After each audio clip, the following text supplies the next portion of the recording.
Today is Wednesday, October 22nd, and we'll be going through the fall sports that are starting to wrap up their 2025 campaigns. After going over fall sports, we will have head coach of the cheerleading team and Sterling graduate Miss Kylie Fox and captain of the team Ashley Cheeseman. To get things started, let's take a look at the hot football team who is 7-1 looking for a playoff spot. You see the stats here. Gary Battellini, the transfer. This is his first complete season, 907 yards. He's stood out. What do you see out of him coming up? Just someone who's playing consistent every game. You're getting the same thing out of him, whether it's stretching the field a little bit or throws to the sidelines. He's been doing great at that, and he's got a lot of playmakers that are allowing him to get those yards. He's looking good this year. He's a transfer. And we have some good receiving yards, too, some good rushing yards. Jermaine Stewart standing out, Yeah, obviously. Jermaine's been great. Obviously, he's great on both sides of the ball for us, but we have a few running backs. Briley. Who else we got here? Who else we got running the ball? Josh, there we go. I couldn't remember his name for a second. Yeah. Josh running the ball. So we got some tough running backs, and it's a good offense right now. We got some defensive stats here. Nope, we got the standings. We're back to offense. Jermaine Stewart, the junior, you see 6 touchdowns, 578 yards rushing. That's pretty good when he plays both sides of the ball, and he's not really getting that much of a break. He's going right from offense, going to play safety, and then right back to running the ball. So 100%. If he is like the number one back, and we have one back, he's a 1,000-yard back easily. Speaking of defense, Jermaine Stewart being the safety too, we can pull up the defensive stats. You see Will Nicholas, also a junior, a bunch of underclassmen, some seniors, but we still have a young team coming back next year to play. You see a bunch of juniors. Will Nicholas coming back. He's got 6 sacks, so that'll be a double-digit sack season next year for sure. 5 tackles for a loss. He'll probably double that as well as he continues to get in that weight room and get stronger and bigger. Mace is all over the field this year. Big Mace is doing a great job at nose tackle. Really fun to watch, and the defense has been great. Led by Renee. I think Renee is kind of like our leader there in the middle of the defense. He's still a junior too, so yeah, everyone's coming back. I was gonna say he's looking good. He's looking good. All right, let's go to our newest topic on the show, esports. That's right. Let's go. All right, got some. I haven't really talked about it that much, but I see a lot of wins. We see, what is that, 5 straight wins, 6 straight wins? So over the course of the last 2 years, I've noticed that we've done great in Super Smash Bros. Yeah. Rivals is kind of where we struggle, but if we go back to that graphic real quick, you can put that up there. It's 5 straight wins. I know they recently qualified for a state tournament again in Smash Bros, which is held at Georgian Court University on a Saturday in November. So they're going to be right back in the thick of things again for another state championship. I know. There's a bunch of people who play esports, and they take pride in what they do, and they take it seriously. So we got a good esports team. We have a great esports team, and they should. Look at that little Legend of Zelda graphic right there. Okay. Nice. Okay, old school right there. I like that. We got Timber Creek coming up here. Was that today? Awesome. Absegami in a week from now. And then we're right in that playoff push, which is going to be great. Yeah. Excited for them. Oh, I'm sorry. I got a little ahead of myself there. Let's go to the football standings here. I can get those pulled up.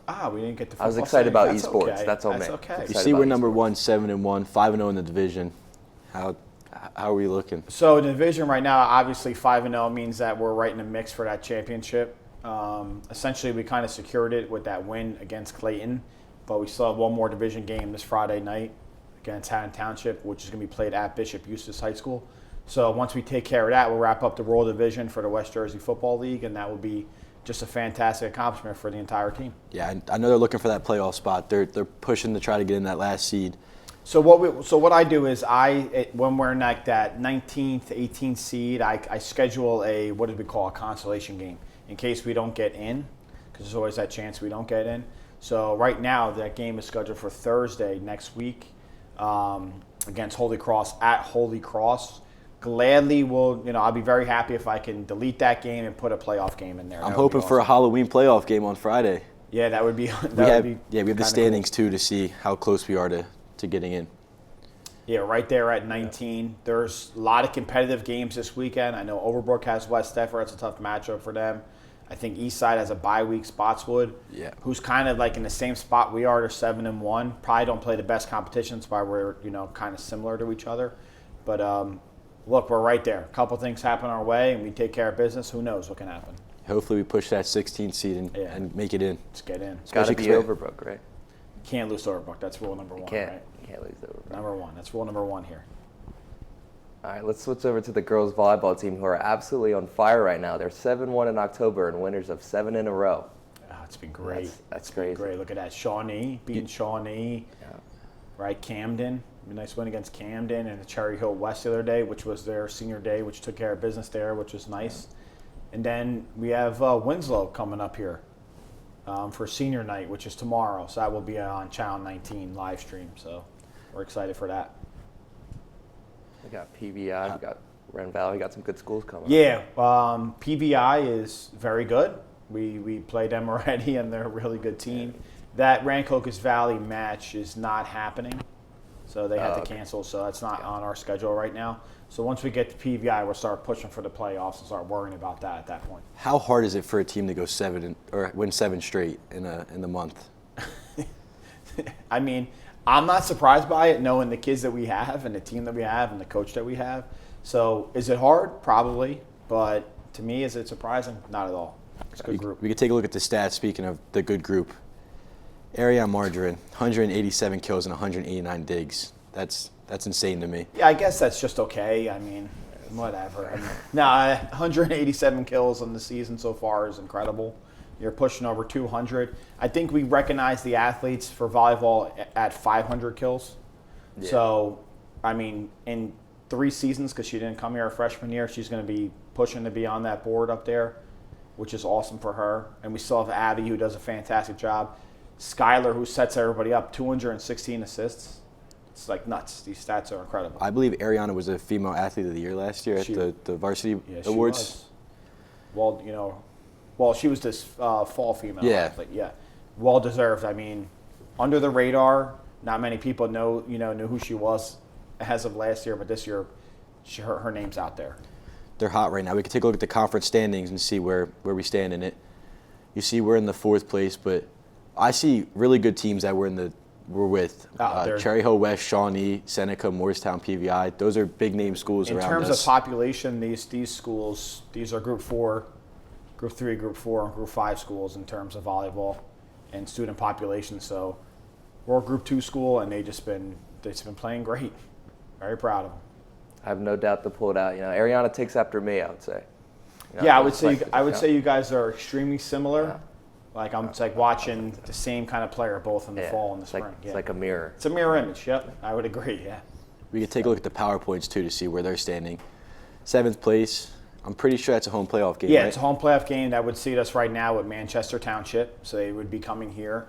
Kind of a cool matchup because you don't know anything about them really. They're by the shore up north, and who knows what kind of competition they're playing. But we'll be ready to go and definitely excited for that. Exciting. A couple weeks ago they were 5-8. Now you see 12-8. It's a huge jump. Winning 7 straight helps them out a bunch there. Definitely puts them in a nice little seed there for the playoffs. Let's go to field hockey now as they look to finish their breakout season. They're having a great season. They have a senior day today against Maple Shade. They went from last year. I know we say it a bunch. Last year, not really being able to field a team, and then now you see 3 out of the 4 games we can see here is a win. Yeah, I think we're 8-5 right now, so we're +3 in the win column, which is awesome. Beat Deptford, beat Pemberton the other day. Another tough loss to Gloucester. So again, last year against Gloucester, I think it was like a 25 goal differential in 2 games. This year it's 3. Yeah, and we're only getting better. I mean, those are kind of losses that you'll sign up for, knowing that the team's going in the right direction. And again, we have Maple Shade today, who's been playing well lately. I was looking them up a little bit before, and should be a good game out there for senior day for them. Yeah. Let's take a look at the stats, too, for this team who's really hot right now. Alexis Johnson, the freshman, 15 goals, 5 assists. You can't really – a freshman coming in and putting up stats like that in her first year is really unheard of. It's unheard of in this sport. But, she plays a lot of club field hockey, and she's prepared. Same thing with Amelia Champion. And, obviously Capri up there is helping in every facet of the game as well. And then we have Gracie with 90 saves, which surprises absolutely nobody. She's incredible back there and a lot of fun to watch. Do you know what the stat is for most goals in a career for field hockey off the top of your head? I don't know off the top of my head. I don't have like everyone thinks I have like this magic Bible of stats and I can remember them all. Yeah. But I could definitely look into it and get you that number at some point for sure. Yeah, because that's going to be someone to look forward to for the next 3 years of her high school career. Definitely, yep. That's a good question there. Let's look at the Colonial standings for field hockey. They're towards the bottom, but still 8-5-1 coming back from last year where they weren't really. Yeah, I mean, if you just take those first 5 teams there, all the Haddons off the list. Yeah. You know, and we're in that more competitive bottom bracket in the Patriot division there. And we played some good field hockey. We lost to Audubon by a couple goals twice, Gateway. So we're right in the mix of things and trending in the right direction for sure. So I know everybody in that program's happy. I'm happy with their direction as well. All of the losses I see, too, are only by like a few goals. It's not getting blown out. As you can see with the standings, too, we're 12th right now, so that means we're getting a playoff game. If the season was to end today, right now, we'd be in the playoffs going to Wall Township. Another interesting, another interesting matchup, again, by the shore. Who knows what kind of field hockey they play, but I'm sure it's pretty good. And it'd be a cool experience for the girls from playing 11-on-9 last year, most of the games, to now being in the playoffs and, doing what we would think a year ago was unheard of. Yeah. Let's move over to girls tennis, who just finished their season, winning their final 4 games. And let me just say, out of all the sports, I think girls tennis is my favorite. Why is that? I don't know. I like the coaches. I like the players. I like the coaches, if I didn't say that Are you trying to get some brownie points here in this class? Maybe just a little. Taking a look at the last 4 matches, too, they won 4 straight to end their season, especially senior night being 10-17, or October 17th, winning 4-1 over Overbrook. That's a huge win for them and a good way for the seniors to go out. Yeah, that last week there, 2 wins versus Overbrook. Coach Strauss knows the rule. The girls know the rule. So they took care of business there, winning twice. And it's great for them. I'll tell you right now, if you don't have a chance, please come out next year, Senior Day. The show that Coach Strauss puts on is epic. It's well appreciated by everyone there. I thought he did a fantastic job, recognized all their hard work over the years. And here's a photo of them. Yeah, all the seniors. 11 seniors. Wow. Good luck, Coach Strauss, replacing all those seniors. And there we go. And here we go. Miss Sterling herself. That's the homecoming queen right there, Yeah, playing tennis for. An athlete right there. Yeah. It's awesome. And we got Ava, too. Ava Bond, Just Class great president, pictures. too. past president, yeah. Now that's cool. That's Yeah, I personally went through that the other day to test the rackets to make sure that they were okay and at the right height. So that picture's pretty sick. Let's take a look at the stats for the girls tennis team. There's a lot of stats going. Rebecca Klein, the senior captain, 6 wins. She won her last 4. Lucy Conway, another senior captain. She led the team with 11 wins. Nice. It's a lot of wins. There we go. How do you- And then yeah. we have Lauren, who's going to step up next year, hopefully in that first singles position, and continue that double-digit win season. That's what we're looking for. They have a lot of seniors, so a lot of juniors have to come up next year and step Definitely, up. definitely. Like you said, 11 seniors graduate. It's going to be hard to replace all of them, Yeah, but yeah. but I think they can do it. They got a good coach, so. They do, yeah. I mean, you guys are really laying it on thick here with the good coach stuff. And Coach Strauss. let's talk about that good coach for a second. He told me that he has goals every year for the tennis team. Some of his goals are to get to a playoff game, to host a playoff game, to go 500 or more, and he actually got that. He went 11-11, went 500, which Yeah, is definitely. it's exciting. Definitely 2 years in a row, so I'm happy with all that. It's great goals, Coach. Let's move over to cross country to see how their most recent meet went. Looking at this is stats. Yeah, the stats. Brady Kay and Gio Fuchs, sub 17 minutes. That's insane. Both being what, juniors? Both juniors, both coming back again. Both going to be in the mix next year. Right, actually, they're in the mix right now with some of these times. They're going to be in the mix next year as well. And then again, there's some names on there that are really impressive as well. Brody, both Brodies and Tom. All right, and then we go to the girls. We have Bree coming in sub 20 pretty much every time they race. Emily Curtis. It's just a really good team right now. It's just good to see a lot of names up there running Yeah. their PRs and sub 17, sub 20s. It's just a good thing. Yeah, like I always say to you guys when I'm doing this show, like they're out there working every day. There's not a day where they're taking it easy or they're not giving it their all. They give it their all every single day at practice, and it shows when they're competing. could look at the standings for that. Pull it up there. I think we're going to move right to girls soccer, a Okay. team that's humming around the 500 mark for this season, but has had one of their best goal scorers in South Jersey. It's insane. You see that we're going to look at the last 3 games. They bounced back against Middle Township with the win, a tough loss to West Effort, but then came right back against Haddon Heights and won that, winning 2 of their last 3. Yeah, so we definitely a good game there at Middle Township. That's far away. It's a long bus ride, so it was cool that they went down there and got the win. The West Effort team, the girls, is probably the best soccer team I've seen all year. That 4-0 loss, I mean, they're really good. So we gave it our all there. Haddon Heights 1-0. That was awesome here, that game. I think they played last night too. They went up against Audubon for their senior night, right? And that was Audubon senior night last night. They ended up losing 2-1. I went to that game. It was a well-fought game though, but Great. they just Glad came up you were short. there, Yeah, gotta go support. That's awesome. Taking care of business. Yeah, you do that while I'm here worrying about the boys soccer team. Yeah, let's look at the PowerPoint or the PowerPoints for the girls soccer team. Right there at the sixth seed, which is it's a good seeding for them. They're gonna have a home playoff game if Yeah, if they definitely keep have a it home up. playoff game right now. I mean, they're going to be 7-1 at the end of today. Again, that schedule we play in the Colonial Liberty Gauntlet, it allows you to be 500 and have a home playoff game every single year, essentially. Yeah, which So- that's good. They always come out to have a home playoff game, and once it hits playoff time for them, Yeah, everybody comes they're out and rolling. supports. So Yeah, we're rolling they at get that. hot at the right time. Definitely. Right in the middle of the Colonial standings too. Like Yeah. you said, West Effort, they're a all- really good team. They were awesome this And year. you have both the Haddons, which they're known for being good at all their sports, and then we're right in the middle Haddon there. Township girls last year played in the championship game at Yeah. Franklin High School. So there's a lot of good teams in that Liberty division. Let's take a look at the boys soccer team who just made it into the Coaches Cup, and they're hoping to have a good playoff seed and win. Let's look at their schedule. So as a first-year AD last year, I tell you one thing: I covered a lot of things, hit a lot of bullet points, hit a lot of checkpoints for AD stuff, but didn't get to experience the Coaches Cup. Setting that up, what it feels like, what it's about. So I'm excited for the boys this year. They've been playing great. Yeah. The last few, they beat West Effort. Haddon Heights, right, is another win. Collingswood, that was a tough game that they played here.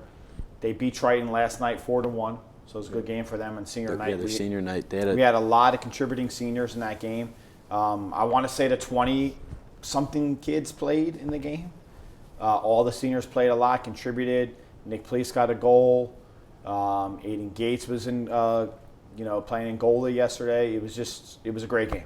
And looking at the stats here too, I don't see any seniors on here. So a young team who's bouncing back from last year. It's hard to make up what we did last year, winning the state championship. But they're coming back and they're competing. Connor Maynard. I think it's just going to take some time. So it wasn't just like the polished seniors we had last year. Now we have some sophomores, juniors who are kind of stepping into the roles that they know that they can do, and they're starting to get hot at the right time here. Let's take a look at the standings now that they're starting to get hot. They're second in the Colonial standings, Yes, we right? narrowly missed the division championship. So the other day, Haddon Township played Lindenwold. Lindenwold won that game or tied that game. We would have been the Liberty Division champions. So didn't happen. We move on to the next goal. So the goal there is win a division. Didn't get that one. Coaches Cup, we're in the Coaches Cup. That's a great goal. And then start preparing ourselves for that playoff run again. Yeah, let's look at the PowerPoints for the playoff run that we're hoping to get. Third seed, that's a great seed for us. Yep, right there again. Like I said, playing in front of our home crowd is something special for, especially the soccer team, especially for the boys team coming off of state championship. Everybody was there last year, hoping they can make a good run like that again this year. It was definitely an intense environment. We kind of dictate where we play, turf, grass. We're ready for both. We're strong on both, and it's going to be awesome. All right, before we switch over to our segment with head coach of the captain and cheerleading team, Ms. Fox Nassau Cheeseman, let's check out the side notes with Sienna. Let's see what's It's going on. my favorite part of the show. Oh, this is my favorite part of the show as well. All these right. awesome graphics here. All right, a couple things here. Great thing about Arbor, again, I'm going to touch on this again. You have your winter sports registration open right now. You can sign up. It's open. It's ready to go. If you haven't done so, it allows you to do multiple sports. So if you're a winter and a spring sport athlete, you can sign up for both right now, which is awesome. Okay? The next thing is on the 12th of November, we're going to have a National Signing Day celebration within the school. Okay, we're not sure how we're going to do it yet, But there's a couple things we need to understand. Not every athlete going to college qualifies for being part of this National Signing Day. This is specifically for an athlete who was earning a Division I or Division II scholarship. Okay? So if you qualify for that, please reach out to me. I'll get you here. Okay? We'll do something in the studio right now. And we'll kind of celebrate, what you're going to be doing in the future, which we're all excited for. So, guys, thanks for having me on. That'll do it for this part of Ciano on the Sidelines. Thank you, Mr. Ciano, for joining us. In a few moments, we'll be back with Miss Fox and Ashley Cheeseman for a deeper dive in the 2025 Fall Cheerleading team here at Sterling. Stay tuned. Go Knights.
We're back for our final segment of the show where we have head coach and Sterling Class of 2018 graduate Kylie Fox and senior captain of the cheerleading team Ashley Cheeseman to help us get an inside scoop of the cheerleading team this year. How are you guys doing today? Good. Pretty good. Miss Fox, what was your favorite memory here at Sterling? My when you favorite came? memory from Sterling is probably participating in Silvertones, being a part of the performing arts program here. We were competing at the time. It was a lot of fun. And Miss Glaziak always had the best choreography, so it was super fun. You see your picture from the yearbook up there. Oh my gosh, my hair was dark. Ooh. And then Ashley, what is your favorite memory from Sterling here so far? Probably being picked to be on the homecoming court. I thought that was really fun, and I enjoyed walking out at the game. Ashley, how do you prepare the team for the energy and atmosphere while at the football games? Before the games, we normally play music, and a few of our teammates have these little microphones that connect to mini speakers, and they play songs, and we all do karaoke with them. Can you share a memorable moment from this year throughout this 8 games that we had so far? I don't know, do you want to answer that? Performing the halftime routines. Okay, yeah. So I guess some of the most memorable moments are performing at halftime. It's kind of a new thing for us this season. We've done some performances before, but it's really, we've done it every game this year, so yeah. What's going on in this picture that's about to pop up? That's our most recent pyramid from the most recent routine we did, and it's the final pose, I guess, before we come down. How much practice do you guys put into something like this to perform at the games? Pyramids in yeah. general probably take the most amount of time. I would say this took probably 2 practices just to work the pyramid, and then another practice for getting the counts and just running it with everything leading up to it, because that's the last stunt. They're pretty tired by that point, so they have to practice working that stunt while being that tired. Ashley, with being that high, have you ever been dropped or afraid you're going to get dropped by somebody with being that high up in the air? I've definitely dropped before, but I'm not really like scared of dropping because I know that there's people like underneath me who will try their best to catch me and stuff. So, Ms. Fox, how do you encourage the team, like before games? How do you encourage them to perform their best? Before games, I encourage them to stretch, even though they really don't want to. We run the routine a few times. I give the girls time to do all their face paint and stuff like that, just stuff that they enjoy so that they remember to have fun while they're there. How has cheerleading changed since you cheered here in 2018, now that you're the head coach? It's changed a lot. I never really got to do football season because I was playing volleyball at the time, but it just seems a lot more, I would say, involved. The girls have a lot of dances that we didn't have when I was here, and they just seem to really have restructured the program, and it looks like a lot of fun for them, and I hope it is. What advice do both you guys give to someone who is looking to come into high school and join the cheer team, but they're maybe nervous to join? I would say that everybody who's interested should definitely try out. We get a lot of new people who don't have like cheer experience, so we're used to having to teach people new things, and it's a really fun experience. Do you plan on cheering in college, or are you just going for? Yes. Yeah, depends on the school and like the skill set of their team, but yeah. All right, that'll wrap things up for us here in the studio. Thank you to Ashley Cheeseman and Coach Kylie Fox that came on to the show, alongside with our athletic director, Mr. Ciano, who has been a pleasure as always. The next episode will be here on Wednesday, November 5th. Thanks for tuning in today. Have a great day, and as always, go Knights.